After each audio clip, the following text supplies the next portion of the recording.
يا صباح الخير او مساء الخير حسب بقى ما انتوا بتشوفوا الفيديو. المهم يعني يومكم يكون مليان بالسعادة والتفاؤل وراحة البال، ويومكم يكون قمر زي وصفتنا كده النهاردة ان شاء الله. انا بقى مش بقول على وصفتنا النهاردة دي قمر، ولا هي حلوة علشان هي من الحلويات، ولا علشان شكلها القمر اللي يخطف القلب ده، لا خالص.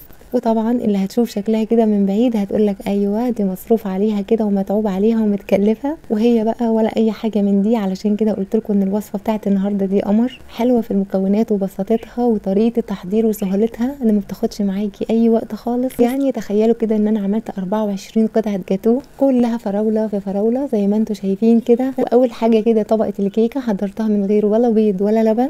تاني طبق بقى اللي هي كريمه الفراوله دي اللي كلها فراوله في فراوله، حضرتها من غير كريم شانتيه اصلا، ولا كريمه لباني ولا كريمه خفق ولا الكلام ده خالص. اما بقى الطبقه التالته دي فممكن تكون موجوده عندنا كلنا في البيت، بس دايما بناكلها بطريقه تقليديه. فانا حبيت بقى النهارده ان انا اعمل الكيكه دي بشكل مختلف وبسيط وبمكونات ممكن تكون بتتواجد عندنا في البيت بعض الوقت، بس بناكلها بطريقه تقليديه. فتعالوا النهارده ناكلها بطريقه مختلفه شويه ونعمل بيها حاجه حلوه. ويلا بقى نشوف الجاتوه القمر ده عملناه ازاي. بس لو سمحتوا قبل ما نبدا الفيديو عايزه افكركم يا ريت اللي ما عملش اشتراك في القناه يشترك، وكمان يفعل الجرس ويعمل لايك وشير علشان ده بيساعد القناه ان هي تكبر. ويلا نقول بسم الله ونشوف هنعمل ايه. اول حاجه كده وعلشان احضر طبقه الكيكه استخدمت كوبايه من السكر وعليهم معلقه كبيره من الفانيليا. وهنا بقى في الكوبايه دي حطيت كوبايتين الا ربع من الميه، عليهم نص كوبايه من الزيت، وسخنتهم مع بعض الاتنين كويس جدا لغايه لما يوصلوا لمرحله الغليان. انا حضرت معاكم نفس الكيكه دي كذا مره قبل كده في كذا وصفه من غير ما اسخن الميه ولا الزيت، وكانت برضو حلوه جدا. بس خطوه التسخين دي بتخلي الكيكه اطرى شويه. المهم ان انا بقى اقلبهم مع السكر والفانيليا كويس جدا لغايه لما السكر يدوب، وبعدين هنزل عليهم بكوبايتين ونص من الدقيق. انا استخدمت دقيق متعدد الاستخدامات، ويا ريت طبعا تعدي الدقيق على مصفى زي كده علشان ندخل فيه هواء، لان طبعا الوصفه ولا فيها ولا بيض ولا لبن، فعايزين ندخل هوا في الدقيق على قد ما نقدر. وحطيت على الكوبايتين ونص دقيق معلقه ونص كبيره من النشا، وباكت من البيكنج باودر. انا بستخدم كيك شيف، ونص معلقه صغيره من البيكنج صودا، وما تنسوش طبعا رشه الملح البسيطه. وهقلب بقى المكونات كلها مع بعض كويس جدا لغايه لما اتاكد ان مفيش اي تكتلات من الدقيق ويبقى قوام الخليط ناعم جدا. وفي سؤال بقى دايما بيجيلي بخصوص الكيكات دي اللي هي من غير بيض ولا لبن، زي السؤال مثلا اللي هو انا ممكن استبدل الميه باللبن. بس في الاول علشان ما انساش الخطوه دي، بعد ما قلبت الخليط كويس جدا في الاخر كده بنزل بمعلقه كبيره من الخل وبرجع اقلب الخليط مع بعض كويس جدا. اما بقى بخصوص انك تقدري تستبدلي اللبن مكان الميه، هو ممكن بس مش مستحب في الكيكات اللي زي دي علشان ما فيهاش بيض، وبالتالي كثافه اللبن بتكون اتقل من كثافه الميه، فاختلاف الكثافه ده بيفرق جدا في قوام الكيكه بعد التسويه. فممكن لو عملتيها باللبن ما تطلعش معاكي خفيفه ولا هشه كده زي لو عملتيها بالميه. فلو انت بقى عايزه تعمليها باللبن فمشيها بقى زي الكيكه العاديه، وحطي معاها بيضه او بيضتين علشان يظبطوا القوام. وهنا بقى بعد ما حطيت الخل وقلبت كويس جدا، فقلت بقى بما انها بالفراوله فاخلي لونها يكون مختلف شويه. حطيت نقطه صغيره كده من لون الطعام الاحمر. انا حطيت حاجه بسيطه جدا مش هتفرق قوي يعني في لون الكيكه، بس هتديها لون مختلف شويه. لكن طبعا لو انت عايزاها تديها اللون الاحمر قوي يعني، فطبعا هتزودي اللون شويه. لو مش عايزه تحطي خالص علشان في ناس بتقلق من حته الالوان دي، بس الالوان دي غذائيه ومسموح بيها في الاكل فما فيش منها اي ضرر. لكن لو انت مش عايزه تحطي فبراحتك ما فيش مشكله. وبعد ما قلبت الخليط شويه جبت الصاج بتاعي اللي هو مقاسه 30 في 40 ودهنته بالسمنه من غير ما احط دقيق ولا اي حاجه. انا دهنته بالسمنه بس، عايزه انت تدهنيه بالزيت والدقيق ما فيش مشكله. بس لما تيجي تدهنيه بالسمنه يعني ما تخليش السمنه تكون سايله، خليها بدرجه حراره الغرفه عادي، الجو برد كده بتكون احسن بالنسبه ان احنا مش هنحط دقيق. وبعد ما بصب خليط الكيكه بوزعه كويس جدا بالاسباتيولا علشان اتاكد ان الصاج كله هيكون ارتفاع واحد علشان ما يكونش فيه جزء عالي وجزء لا. والصاج القمر ده هيدخل على فرن ساخن مسبقا على درجه حراره 180 في الرف اللي في النص، وهيقعد في الفرن 13 دقيقه بس مش اكتر من كده. ولو عايزه في الاخر تفتحي عليه الشوايه دقيقه واحده بس مفيش مشكله. بلاش تطولي مده التسويه بتاعه الصاج ده في الفرن لان سمك الكيكه مش عالي فهو ما بياخدش وقت خالص. 13 دقيقه بس مش اكتر من كده. وبعد ما الكيكه القمر دي تخرج من الفرن وتبرد تماما هسقيها بقى بسيرب، والسيرب ده يكون خفيف زي الميه. انا كان عندي سيرب بسبوسه في التلاجة بس طبعا طلعته قبل بوقت علشان ياخد درجه حراره الغرفه، يعني الكيكه تكون بارده تماما والسيرب يكون بدرجه حراره الغرفه.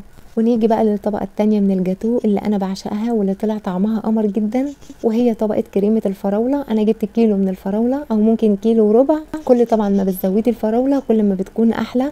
وبعدين ضربتها بالهاند بلندر من غير ميه ولا اي حاجه. عايزه انت تضربيها في الخلاط مفيش مشكله، بس هتحطي شويه ميه صغيرين جدا علشان الخلاط يمشي معاكي. وبعد بقى ما ضربت الفراوله كويس جدا حطيت عليها كوبايه من السكر، كوبايتين من اللبن، ودوبت 4 معالق كبار مليانين من النشا في ربع كوبايه او في نص كوبايه من اللبن، ده طبعا غير الكوبايتين اللي انا حطيتهم على الفراوله. يعني اجمالي كميه اللبن كوبايتين وربع او كوبايتين ونص حسب ما النشا تدوب معاكي. وحطيت كمان معلقه كبيره من الفانيليا، وهقلبهم بقى مع بعض كويس جدا طبعا على البارد. وفي خطوه مهمه، ما ينفعش تنزلي بالنشا على الفراوله على طول، لازم تدوبي النشا في لبن. ورفعت بقى كريمه الفراوله دي على نار متوسطه مع التقليب المستمر، ما ينفعش ابدا توقفي تقليب علشان الكريمه ممكن تعمل معاكي تكتلات، هي ما بتاخدش وقت خالص. المهم ان انت تستمري في التقليب، واول ما تبدا تغلي هتلاقي بقى قوامها تقل معاكي. المهم ان قوام الكريمه دي لازم يكون تقيل، ما ينفعش ابدا يكون سمك الكريمه دي خفيف زي اي كريمه مثلا احنا بنعملها، لازم يكون سمكها تقيل جدا علشان لما نحطها على الكيكه وتبرد تعمل كده طبقه تقيله وتكون متماسكه، ما تكونش سايله ابدا. المهم بقى ان بعد ما الكيكه دي تغلي وقوامها يتقل هتنزلي بيها كده وهي سخنه على طبقه الكيكه اللي احنا عملناها. وانا قبل ما اعمل طبقه الكريمه لازم بكون محضره كده شرايح من الفراوله، علشان اول ما اصب الكريمه على الكيكه على طول وهي سخنه احط بقى عليها شرايح الفراوله دي، والكريمه لسه سايله كده قبل ما تتماسك وتعمل وش، علشان شرايح الفراوله دي تلزق كويس بطبقه الكريمه. لكن لو سبت الكريمه تبرد وتعمل وش وبعدين حطيتي شرايح الفراوله مش هتتماسك على الكريمه. وعلشان كمان لما بنحط شرايح الفراوله دي على الكريمه وهي لسه سخنه وبعدها بندخل بقى الصاج ده التلاجة علشان الكريمه تتماسك، فبالتالي شرايح الفراوله دي بقى بتلزق في الكريمه كده وهي بتبرد. وكمان علشان لما نيجي نحط عليها طبقه الجيلي زي ما انتم شايفين كده الفراوله بقى ما تعمش كده على وش الصاج ويبقى شكلها مش حلو. يا رب تكونوا فهمتوني وقدرت اوصل لكم الفكره كويس. يعني انا بعد ما خلصت الكريمه وقوامها تقيل بنزل بيها وهي لسه سخنه كده جدا على طبقه الكيكه، وطبعا بكون محضره شرايح الفراوله من قبلها. اول ما بنزل بطبقه الكريمه على الكيكه وهي سخنه جدا بعدها على طول برص فوقيها شرايح الفراوله بالتساوي او بشكل عشوائي ايا كان اللي انت بتفضليه. وبعد ما برص شرايح الفراوله بدخل الصاج ده التلاجة علشان الكريمه تتماسك وتبرد. وبعد ما الكريمه تبرد بطلع الصاج من التلاجة وبحط عليه بقى طبقه من جيلي الفراوله، وبعمل الجيلي بنفس الطريقه اللي مكتوبه على العلبه. ما بقللش كميه الميه لان احنا في الشتاء وطبعا الجيلي هيتماسك، لكن لما بنكون في الصيف بعمل الجيلي على كوبايه ونص من الميه بدل كوبايتين. ويا ريت وانتي بتحطي طبقه الجيلي حطيها كده بالراحه على ظهر المعلقه علشان على قد ما نقدر بس ان الفراوله ما تتحركش من مكانها. وبعد ما بحط طبقه الجيلي بدخل بقى الصاج التلاجة لغايه لما طبقه الجيلي دي تتماسك. وبعد ما الجيلي يتماسك في التلاجة بفضل جدا ادخل الصاج ده نص ساعه بس الفريزر قبل التقطيع علشان طبقه الجيلي دي تتماسك كويس جدا. فلما اجي بقى اقطع قطع الجاتو تتقطع معايا بشكل متساوي زي اللي انتوا شايفينه ده، لان قطع الجاتو لما بتتقطع بعد التلاجة ما بتديناش ابدا الشكل المتساوي اللي احنا عارفينه زي ما بتطلع من الفريزر. وبعد ما الصاج طلع من الفريزر بما انه هو 30 في 40 فقطعت الطول بتاعه على 3. القطعه لما بيكون طولها 10 سم بتكون حلوه جدا، 3 في 10 30. وقطعت العرض بتاعها على 8 صفوف وكل صف عرضه 5 سم، يبقى 5 8 في 40 بيكون مقاسها حلو جدا. وبس كده يا ستي، وبكده اكون عملت 24 قطعه جاتوه كلها فراوله فراوله بمكونات وطريقه مفيش ابسط من كده. عملنا طبقه الكيكه من غير ما نحط فيها ولا بيض ولا لبن، عملنا طبقه الفراوله بطريقه بجد هتطلع معاكي ولا احلى من غير ما نستخدم كريم شانتيه ولا كريمه خفق ولا كريمه لباني ولا اي حاجه من دي خالص. عملناها بطريقه بسيطه جدا واوعدك لو جربتيها بالطريقه دي هتعجبك وهتعجب الولاد جدا. يعني ومن الاخر كده الجاتو ده كله على بعضه بيعتمد على الفراوله اللي ممكن تكون عندك في البيت وبناكلها دايما بطريقه تقليديه، يا اما بقى بناكلها كده او بنعملها سلطه فواكه او حتى بنعملها عصير. فغيري بقى فيها المره دي واعملي بيها احلى قطع جاتو. يعني اللي يشوف الطبقات دي كده من بعيد يقول ده مصروف عليها ومتكلفه.